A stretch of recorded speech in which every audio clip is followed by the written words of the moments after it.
Tá certo? Φ onde? Tá certo? Onde? Φ de x é zero. Qualquer que seja x no domínio da φ, com domínio de φ igual a quê? Menos infinito o quê? Menos 1. Ou, vou aloprar no português aqui. Domínio de φ igual a menos 1, 1. Ou domínio de φ igual a quê? Mais infinito. Tá certo? É a solução maximal, tá? Ou φ de x igual a quê? A C, tá certo? Tá certo? C vezes raiz de quê? Módulo de x menos 1 sobre x mais 1. Onde? Tá certo? C é uma constante o quê? Diferente de zero. Tá certo? E, tá? E, aí vai. Meu galera, domínio de φ é igual a quê? É menos 1, ou, não, tem x6 não. C não. Ou, domínio de φ é quem? É menos 1 não. É menos infinito, menos 1. Ou domínio de φ é menos 1. Ou domínio de φ é quem? É 1 mais infinito.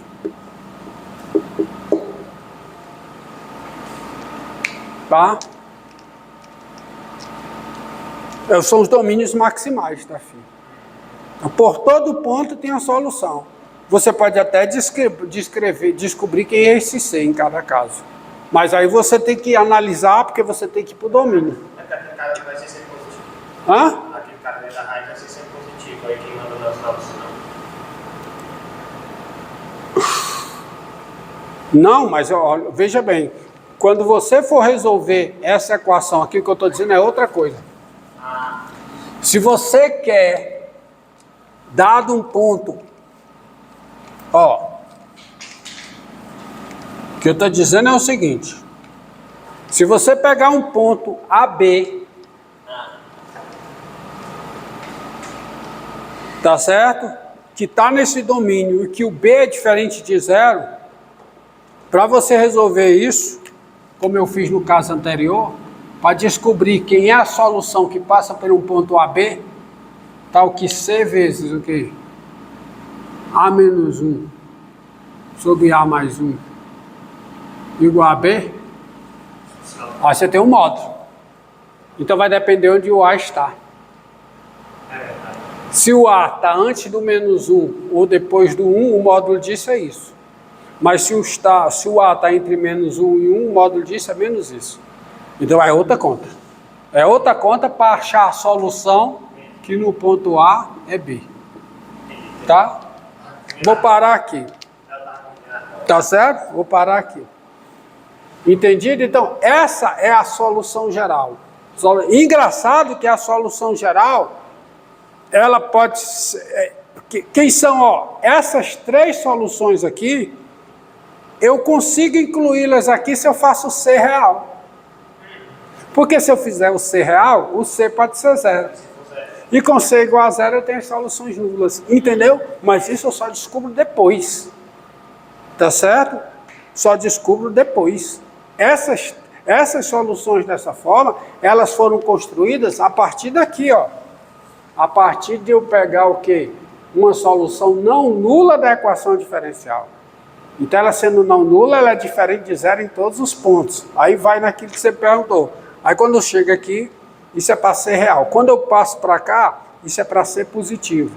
E quando eu passo para cá, isso é para ser diferente de zero.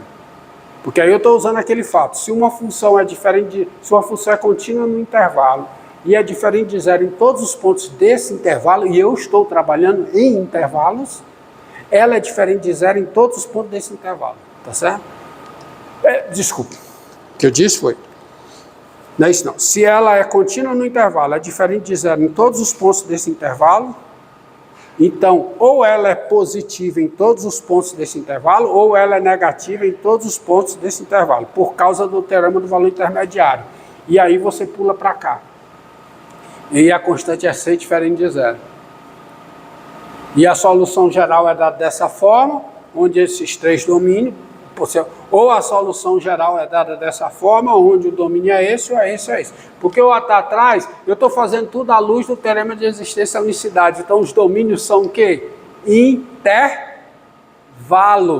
A unicidade é em intervalos, não é em união de intervalos, é em intervalos.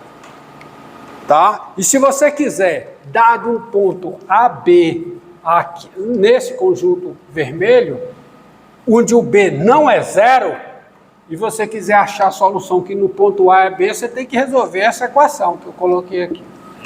Ok? E aí eu deixo com vocês. Eu acho que nas notas, não sei se nas notas eu faço isso, tá?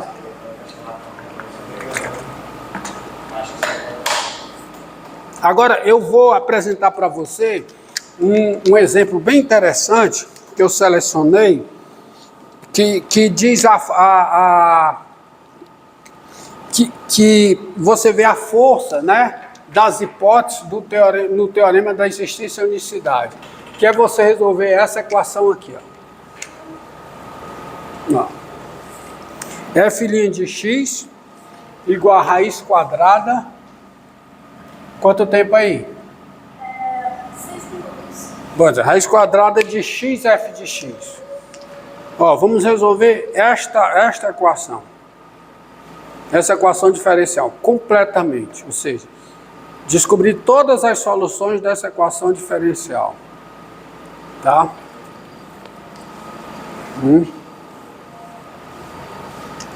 Essa equação, ela tem um negócio com ela.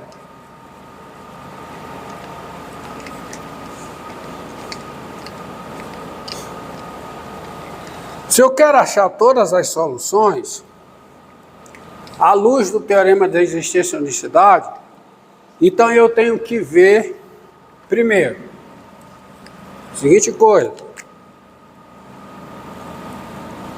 é que essa equação, a equação diferencial, tem a forma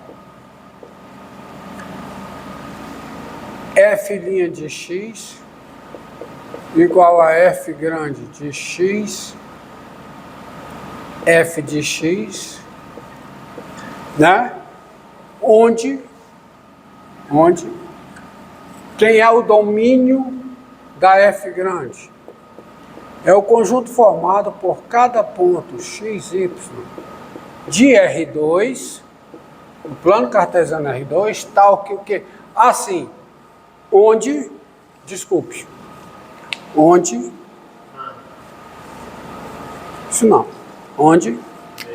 f de xy é igual a quê? Raiz quadrada de x vezes y. É isso aqui que eu quero escrever. Tá? Não é não? Agora, observe uma coisa. Veja que domínio de f é igual a quê? Ao conjunto formado por cada par ordenado x, y de R2, tal que x, y é maior que ou igual a zero. E esse conjunto, ele não é aberto. Não é aberto. Então, eu não fico à vontade para aplicar o teorema de existência e unicidade nesse domínio. Porque o domínio já não é aberto. Eu nem sei se a função tem as derivadas parciais aí, e não tem. Mas o domínio já não é aberto. Tá? Olha quem é o domínio dessa função aqui. Vamos ver. Domínio dessa função. Está aqui o plano cartesiano. Então o domínio inclui essa reta Porque nessa reta o produto de x por y é zero, então x e y está no domínio. Nessa reta o produto de x por y é zero, está no domínio. E se eu estou no primeiro quadrante, eu estou no domínio. E se eu estou no terceiro quadrante, eu estou no domínio. Se eu estou fora daqui, eu não estou no domínio, porque o produto é negativo. Então o domínio é isso, que não é um conjunto aberto. Ó. Todo ponto aqui tem uma bola centrada nele contida no conjunto, mas se eu pegar aqui, não. Qualquer bola centrada nele não está contida no conjunto. Então eu não posso aplicar o teorema de existência e unicidade aí. Olha uma coisa que acontece, eu vou logo colocar para vocês, ó. Ó. Logo colocar aqui. Você já vai observar a seguinte coisa.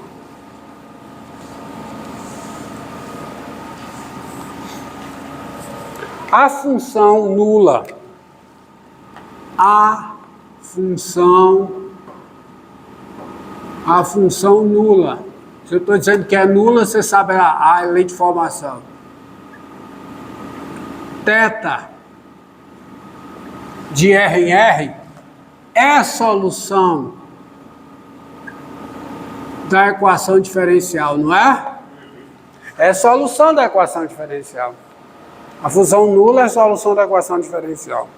Agora observe uma coisa, para não errar. É o nono de x3. Eu acho que é o nono de x3. Você pegar a função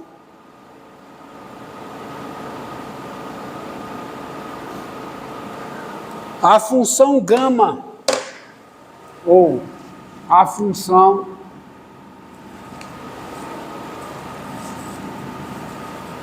seja, aqui ó, seja gama de R em R, a função dada por gama de x igual a 1 nono de x3, qualquer que seja o x real. Tem-se, ó, primeiro, gama é diferenciável. Claro que é uma função diferenciável. Segundo, quem é a derivada da gama em x? Quem é? 1/3 de x3, não é? 1/3 de x2, desculpa. 1/3 de x2. Qualquer que seja o x real. Terceiro, quem é a raiz quadrada de x vezes gama de x? Isso existe. Raiz quadrada de x vezes gama de x. Existe, porque se você pegar, isso dá o quê? Dá a raiz quadrada de 1 nono de quem? De x4. E quem é a raiz quadrada de 1 nono de x4? Quem é? 1/3 de x2. Daí, qual é a conclusão? Isso aqui é igual a isso. Ou seja, a gama é solução da equação diferencial. Gama é solução não nula, ela não é nula, não nula, da equação diferencial com quem é gama de zero? Quem é? É zero. Então observe aqui. Eu tenho duas soluções da equação diferencial que passam por esse ponto. A função θ, esse aqui é o gráfico da θ, e a função gama. Eu tenho duas soluções da mesma equação diferencial passando por o mesmo ponto, que no ponto 0 é zero. Mas isso não fere o teorema de existência e unicidade. Duas soluções distintas. A gama é diferente da θ. São duas soluções distintas. Mas isso não fere o teorema de existência e unicidade. Por que não fere? Porque o domínio aqui não é aberto. Então, se eu quero resolver esta equação diferencial à luz do teorema de resistência à unicidade, eu tenho que pegar um conjunto que seja aberto e onde a F e dF e dy sejam contínuas. Então, eu vou pegar o seguinte conjunto, ó. Seja ômega, o conjunto formado por cada par xy em R2, tal que o produto de x por y seja maior do que zero. Então eu vou pegar aqui, não o domínio de f, mas eu vou restringir o domínio de f a esse conjunto ômega, ó. Eu vou tirar as duas retas, os dois eixos coordenados. Então eu não vou considerar isso aqui, ó. Isso aqui não vai entrar. E isso aqui também não, ó. Eu vou pegar só o interior. Aí sim, nesse conjunto, tá certo? Tá certo? Veja que, ó. Veja que f, a função f e a derivada de f em relação a y, claro que tem derivada, porque x e y diferente de zero nesse conjunto. F, df, dy, as duas são contínuas. São contínuas em quê? Em ômega. Então eu posso aplicar o teorema de existência e unicidade, que diz o seguinte: qualquer que seja o ponto aqui, há uma única solução da equação diferencial passando por quem? Por esse ponto. Qualquer que seja o ponto aqui, pegar aqui, há uma única solução passando por esse ponto.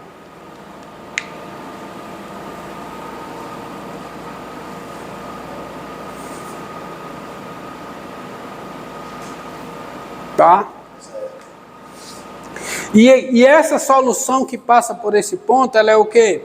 Diferente de zero em todos os pontos do seu domínio. Claro, o gráfico está contido em ômega, o y é diferente de zero. Então, essa solução que passa por esse ponto, qualquer que seja ele, ela é diferente de zero em todos os pontos do seu domínio. Porque a existência, né, o teorema de existência, eu estou aplicando no conjunto aberto. Então,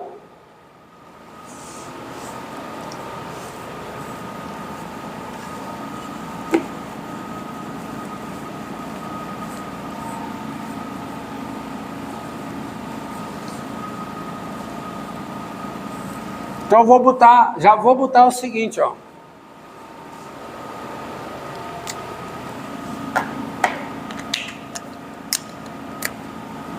Se φ é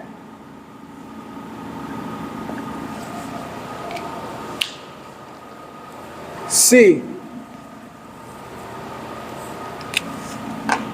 I contido em R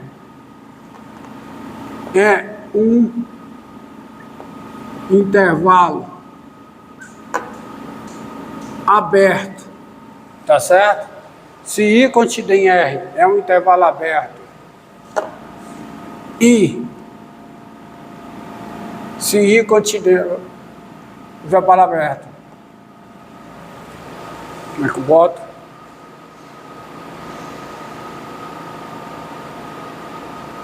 Você quer pegar o máximo, né? Eu quero pegar meu final.